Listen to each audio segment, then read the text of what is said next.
عثمان غنی کی طرح اللہ کا ولی کون ہے؟ حیدر کرار تو شاہ ولایت ہیں، ولیوں کے سردار ہیں۔ تو مجھے آپ بتاؤ، یہ صحابہ میں سے کبھی کوئی ایسا صحابی جو رسول اللہ کی اقتداء کرنے میں پیچھے رہ گیا ہو، کوئی نماز قضا کرتا ہو، شریعت کی دھجیاں اڑاتا ہو؟ کوئی ایک بھی صحابی آپ کو ایسا نہیں ملے گا، ایک بھی صحابی نہیں ملے گا، کیونکہ سب کو پتا ہے رسول پاک صلی اللہ علیہ وسلم کا دروازہ چھوڑ کر اللہ تک نہیں پہنچ سکتا، کوئی نہیں پہنچ سکتا۔ اب میں یہاں پر آپ کو ایک مثال دے دوں کہ بغداد میں ایک بار یہ مشہور ہو گیا کہ ایک اللہ کے ولی دریائے دجلہ کے پاس آئے، بہت عبادت کرتے ہیں، بہت توجہ سے۔ غوث پاک کا زمانہ ہے، سرکار غوث پاک کو جب یہ خبر ہوئی کہ ایک کوئی بڑے ولی آئے ہیں دریائے دجلہ کے پاس عبادت کر رہے ہیں، تو آپ نے کہا اللہ کے ولیوں سے ملاقات یہ اپنے آپ میں ایک عبادت ہے، میں ان سے ملاقات ضرور کروں گا۔ تو سرکار غوث پاک بھی چلے گئے دریائے دجلہ کے پاس کہ وہ اس اللہ کے ولی سے میں ملاقات کروں۔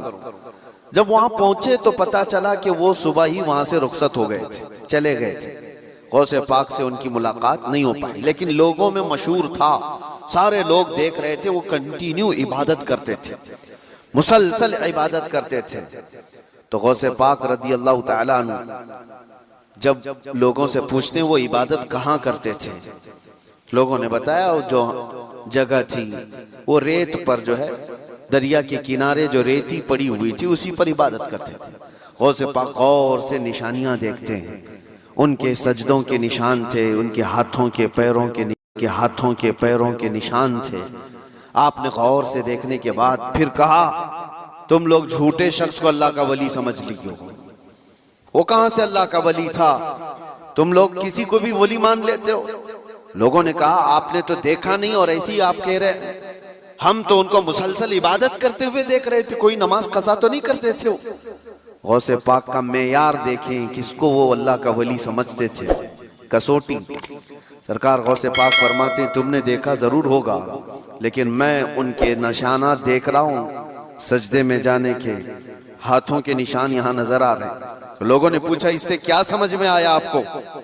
کہا دیکھو 10 انگلیاں ریت پر ایسی کھلی ہوئی پڑی دکھ رہی ہیں، اور میرا ماننا یہ ہے کہ جب نبی پاک صلی اللہ تعالیٰ علیہ وسلم سجدہ کرتے تھے تو 10 انگلیاں ملی ہوئی ہوتی تھی، سجدے میں حضور پاک صلی اللہ علیہ وسلم کی انگلیاں ملی ہوئی ہوتی تھی، اور یہ شخص جس کو تم عبادت کرتا ہوا دیکھ رہے ہو اس کی انگلیاں پوری پھیلی ہوئی ہیں، جو حضور کی سنت پر عمل نہیں کرتا میرے نزدیک وہ ولی ہو